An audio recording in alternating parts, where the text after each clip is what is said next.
జగన్మోహన్ రెడ్డి గారి పరిపాలన చాలా బాగుందని చెప్పుకోగలదు. బాగా చేస్తున్నాడు, ప్రతి ఒక్కరు బాగా చేస్తున్నాడు. చూసుకోగలదు, బాగా నగ్గేతాడు కూడా ఈసారి కూడా. మామూలుగా ఏమొస్తుంది మీకు పథకాలు? ఏమైనా పథకాలన్నా అమ్మఒడి వచ్చింది ఇంటర్లో ఉన్నప్పుడు, తమ్ముడికి అమ్మఒడి వచ్చింది. ఇప్పుడు నాకేంటి విద్యా దీవెన, వసతి దీవెన 2 రకాలు వచ్చినాయి. నెక్స్ట్ ఏంటంటే అమ్మమ్మ ఉంది, అలాగేమో ఇది వచ్చింది అనమాట. 40 సంవత్సరాల తోటి వచ్చినాయి, అది వచ్చినాయి. వైఎస్ఆర్ ఆసరా అలాంటివి పథకాలు వచ్చినాయి.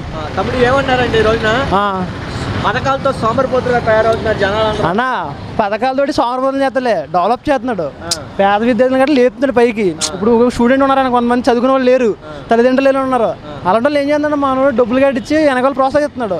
అలానే వాళ్ళు మనం తప్పు అనేది ఆ మాట తప్పు, అన్న మాట తప్పు. పవన్ కళ్యాణ్ ఏంటి నేను వస్తే తాడు చేస్తాను అన్న, అవి మాటల వరకే. జగన్మోహన్ రెడ్డి కూడా మైండ్ గేమ్ ఆడతాడు అన్న. వాళ్ళు ఏంటి మాటలు ఉప్పు పొంగుతారు, ఆ తాట తీస్తారు, చొక్కాలు ఇప్పేస్తారు, రోడ్ల మీద తిరుగుతా, అన్నీ ఏంటి మాటలు పెట్టవుతాయి. మనోడు చేతలో చూపిస్తాడు అనమాట. చేతలో చూపించి నిజమైన నాయకుడు. వాళ్ళు ఏంటి వచ్చి రోడ్ల మీదకి వచ్చి ఏంటంటే సెక్షన్లు కట్టి పాడు చేస్తున్నాడు, ప్రజల్ని రెచ్చగొడుతున్నాడు. మనోడు ఏంటి సైలెంట్గా మెయిన్ గేమ్ ఆడి వాళ్ళు ఎక్కడ పెట్టాలి పెడుతున్నాడు. అది మనం చేసే రాబోయే రోజులు మొత్తం చూడు ఇంకా డెవలప్ అయిపోద్దన్న. మొన్నే కొత్తగా వచ్చి మెడికల్ కాలేజ్ 9 వచ్చినాయి, ఇంకా వస్తాయి. మెడికల్ కాలేజ్ పోవాలి వస్తాయి, ఇంకా చూసేకలేదు. మనోడు ఉన్న చూపు పేద ప్రజలనే. నేను దళారులు గట్ట పడిపోతారు, పేద ప్రజలు లేస్తారు మెయిన్. ఇప్పుడు మళ్ళీ చంద్రబాబు ఉన్నప్పుడేమో దళారులు గట్ట లేసారు. డబ్బు ఉన్నవాడు ఇంకా డబ్బు ఉన్నవాడు ఏడు, మనవాడు చెడు ఇంకా లేపుతాడు, పేద ప్రజలు పైకి లేపుతున్నాడు. అది ఇప్పుడు చాలా చూసారు కానీ ఆరోగ్యశ్రీ అంటే అమ్మఒడి రకరకాలు చేసాడు. ఇప్పుడు హాస్పిటల్ చూసుకుంటే గవర్నమెంట్ హాస్పిటల్ తణుకులో మన జిల్లాలో నెంబర్ 1 బెస్ట్ హాస్పిటల్ అయింది ఇది. అది రోగులు కూడా చాలా మంది వస్తున్నారు ఇక్కడికి, చాలా బాగా అది. మరి ఇక్కడ 24లో ఎలా ఉంటుంది అంట? 24 వచ్చేది ఖచ్చితంగా వచ్చేద్దన్న, మన వచ్చేది 24లో. 24లో మొత్తం నాకు తెలిసి నా అంచనా ప్రకారం అయితే జగన్మోహన్ రెడ్డి సీఎం అవుతాడేనా 165+ వస్తాయి. పర్లేదండి, బాగుందండి. ఏ విధంగా అంటే ఇప్పుడు పిల్లలకైతే చదువుకోవడానికి మంచి ఫ్యూచర్ చూపిస్తున్నారు. విద్యా దీవెన, అమ్మఒడి పథకాలు ఇస్తున్నారు. ఇల్లు లేని వాళ్ళకి ఇల్లు ఇస్తున్నారు. బాగుందండి జగన్ పరిపాలన. అంటే ఏమంటున్నారండి ప్రతిపక్షం వాళ్ళు, ఈ డబ్బులతో సోమరిపోతులుగా తయారవుతున్నారు జనం అంతా అంటున్నారు. అలాంటప్పుడు తీసుకుంటాం మానేచ్చు కదా, వాళ్ళు కూడా తీసుకుంటాం మానేయాలి కదా. సోమరిపోతులు మన వాళ్ళకి తెలిసిండి ఎందుకు తీసుకుంటున్నారు? కొంతమంది ప్రతిపక్ష నాయకులు అనడానికి ప్రజలు అనడానికి తేడా ఉందండి. ఇప్పుడు వాళ్ళు ఇచ్చినప్పుడు ఇప్పుడు పసుపు కుంకుమని ఇచ్చారు, అప్పుడు సోమరిపోతుతనం చేయలేదా? అప్పుడు వాళ్ళు చేశారు, ఇప్పుడు ఈయన చేస్తున్నాడు అన్నట్టు మాట్లాడుతున్నారు. కానీ ఈయన చేసిన దాంట్లో కొన్ని లాభాలు ఉన్నాయి. ప్రతిపక్షాలు ఏంటి, ఇష్టం లేని వాళ్ళు ఏమంటున్నారంటే సోమరిపోతులు అంటే మీకు ఇష్టం లేనప్పుడు తీసుకుంటాం మానేసి మమ్మల్ని ఎందుకు సోమరిపోతులను చేస్తున్నారన్న పాయింట్ ఎవరన్నా అడిగారా? ఎవరు అడగటం లేదు. తీసుకుంటున్నారో మమ్మల్ని సోమరిపోతులను చేస్తున్నారన్న అది అడగవలసింది. ఏంటంటే మేము తీసుకోము, మాకు ఇవి వద్దు, ఏమి వద్దు, మాకు మేము కష్టపడి సంపాదించుకోలేదు. కాకుంటే రాష్ట్రాన్ని అభివృద్ధి చేయండి అని ఒక్క మనిషి మాట్లాడడం లేదే. మాట్లాడాలి కదా, వాళ్ళు ఎవరు మాట్లాడడం లేదు కదా. అక్రమ కేసులు ఎవరి మీద పెట్టారు చూపించు మనల్ని. అది సిబిఐ వాళ్ళు చేసింది కానీ ఈయన దగ్గరుండి అయితే అరెస్ట్ చేయించలేదు కదా. ఆయన్ని అరెస్ట్ దగ్గరుండి చేస్తే ఈయన చేయించడని చెప్పాలి, ఈయన దగ్గరుండి చేయించలేదు. సిబిఐ వాళ్ళు చేస్తారు, అది వాళ్ళకి తెలుస్తుంది.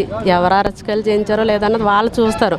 అది ప్రజల మీద రుద్దేసి ప్రపంచం మీద రుద్దేయకూడదు. ఏదైనా సరే ప్రతిదీ జగన్ మీద రుద్దేస్తే పాస పోసుకున్న జగనే చేశాడు, మనం దేనికి వెళ్ళినా జగనే చేశాడంటే ఎలా కుదురుతుందండి? ఇప్పుడు చంద్రబాబు నాయుడు ఉన్నప్పుడు జగన్ మీద పెట్టాడు కేసులు, అప్పుడు జగన్ కూడా నా మీద పెట్టాడని ఎవరు అనలేదు కదా. అంతే కదండి. అండి అంతులు చూడడానికంటే అక్కడ ఎవరో గాజులు తొడుకుని చేతులకి ఎవరో ఉండరండి. ఒకరితో ఒకరు చూసుకోవడానికి ఇది రాజకీయం. ఏదో ఈదులో కుక్కలు దెబ్బలాడుకున్నట్టు వేరే వాళ్ళు దెబ్బలాడుకోకూడదు. పవన్ వచ్చాడు, ఇప్పుడు పవన్ నమ్మి కాపులన్నీ ఓటేస్తారంటారా? వేస్తారా? ఇప్పుడు దాకా కాపులు మా పవన్ అన్నారు. ఇప్పుడు కాపులే తిట్టుకుంటున్నారు చాలామంది. ఎందుకంటే ఆయన ఒక రేంజ్లో చూడాలని ఆశపడ్డారు. ఆయన వెళ్ళి అందుట్లో కలిసినప్పుడు వీళ్ళు డిస్పెండ్ అయ్యారు. వీళ్ళకి బాధాకరంగా ఉంది చాలామందికి, అది ఎవరు బయటపడటం లేదు. అది మాకైతే ఒకటే చెప్తున్నానండి, జగన్ పరిపాలన బాగుందండి. పేదవాళ్ళకి నేను దగ్గర ఒక 15 సంవత్సరాల నుండి మా ఊర్లో ఉన్నా. తెలుగుదేశం వల్ల అయితే కొంత కన్విన్స్ చేసి నాకు స్థలం వచ్చిందే, రానివ్వకుండా చేస్తారు. అయినా నేను ఫీల్ అవ్వలే. జగన్ వచ్చాక నాకు స్థలం ఇచ్చారు, నేను హ్యాపీ. ఇప్పుడు లోకేష్ గారు నా పాదయాత్ర చూసి జగన్మోహన్ రెడ్డి వణుకుపోతున్నాడు. అదంతా పిచ్చండి, ఒకరిని చూసి ఒకరు వణుకుపోరండి. అయినా జగన్ చూసి వాళ్ళు భయపడుతున్నారేమో అనుకుంటున్నాను నేను కూడా. ఎందుకంటారా, పరిపాలన బట్టి చూసుకుంటే ఎక్కడ ఎగ్జిక్యూటివ్లేనేంటి ఏంటంటే స్టడీలో అయితే పిల్లలకు బాగా సపోర్టింగ్ ఉందండి నాకు తెలుసుండి పిల్లల్లోనూ. ఇంకోటి ఏంటంటే పేదవాళ్ళకి కొంచెం ఇస్తున్నారు. ఒక్కటే వాళ్ళు తీసుకున్న పథకాలను బట్టి వాళ్ళు మళ్ళీ రివర్స్ తిడుతున్నారు తప్ప ఏం లేదు. పాదయాత్రకి ఎవరు భయపడరండి. పాదయాత్ర అందరూ చేస్తారు, నేను వచ్చేస్తాను దేని మీద అయినా సరే చేయాలనుకుంటే. ఆయన అవసరం కూడా ఆయన చేస్తున్నారు, అంతేగాని జగన్ భయపడతాకైతే కాదు కదా. ఈ ఎలక్షన్లో వస్తుంది నాకు ఓటు వేయాలని చేస్తున్నారు. అంటే నేను ఎర్ర పుస్తకంలో మీ పేర్లు రాస్తున్నాను, మీ అంతా చూస్తా తెలుస్తా అంటున్నారు పవన్.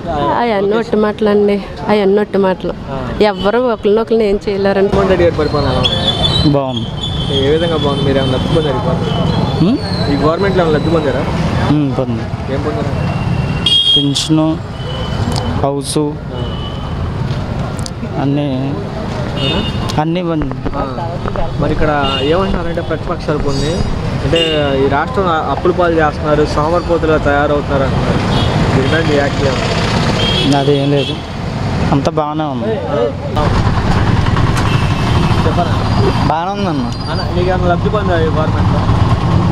మనకేం లేదన్న, ఎవరు వచ్చినా అంతే. ఇంకా నీవేం లబ్ధి పొందలేదు ఈ గవర్నమెంట్లో? అమ్మఒడి కానీ, చేయూత కానీ, ఆసరా కానీ, ఆటో వాహన మిత్ర కానీ అవి పర్లేదన్న. నేను మొన్న తీసుకున్నాను. రేటు పరిస్థితి 2024 సీఎం ఎవరు కావాలంటే? ఎవరు వచ్చినా మనం ఇదేం లేదన్న. కొద్ది జగన్ వస్తే కొద్దిగా ఏమన్నా ఇంకా మార్పులు అని జరిగితే బాగుంటుంది. జగన్మోహన్ రెడ్డి కావాలన్నా. మరి ప్రతిపక్షం వాళ్ళ మాటలు ఎలా చూస్తావు? నేను పెద్దగా టీవీ చూడనన్న. జగన్మోహన్ రెడ్డి గారి పరిపాలన ఎలా ఉంది? బాగానే ఉంది. మీకేమైనా లబ్ధి పొందావా ఈ గవర్నమెంట్లో? ఏమీ లేదు, ఏమీ లేదు. రేషన్ కార్డు రేషన్ కార్డు అయ్యే ఉన్నాయి అంతే. పెన్షన్ రావట్లేదా? పెన్షన్ వస్తుంది అంతే అంతే. వాలంటీర్లు తెచ్చుకున్నారా మీరే తెచ్చుకున్నారు? వారంటీలు ఇస్తారు వాలంటీర్లు ఇస్తారా? అంతే. మరి 2024 సీఎం ఎవరైతే బాగుంటుంది అనుకో? ఏమో ఎవరో మీ ఇష్టం. నీకు చెప్పమ్మా. జగనే. జగనేనా? నాయన చాలా బాగుంది. ఇంతవరకు మనం ప్రపంచంలో ఇటువంటి నాయకుడిని నేను ఇంతవరకు చూడలేదు. అంత గొప్ప మనిషి. మళ్ళీ ఇంకొకసారి వస్తే ఆంధ్రదేశం ఎక్కడికో వెళ్ళిపోద్ది. ఆంధ్రప్రదేశ్ చాలమ్మా. అంటే ఏ విధంగా చెప్తున్నారు? ఇంకా దాని వివరణ వద్దు, అందరికీ తెలుసు. వివరణ అవ్వక్కర్లేదు, ఒక్క మాటలో చెప్పాను చాలమ్మా. అంటే కొంతమంది ఏ ప్రభుత్వం రావాలి పథకాలు బాగా ఇస్తున్నారు, పేదలందరినీ లేపుతున్నారు పైకి. ఎవరి అభిప్రాయం వాళ్ళదే, తప్పే ఉంది. ఇప్పుడు నేనేమన్నాను? ఎవరి అభిప్రాయం వాడిది బాబు.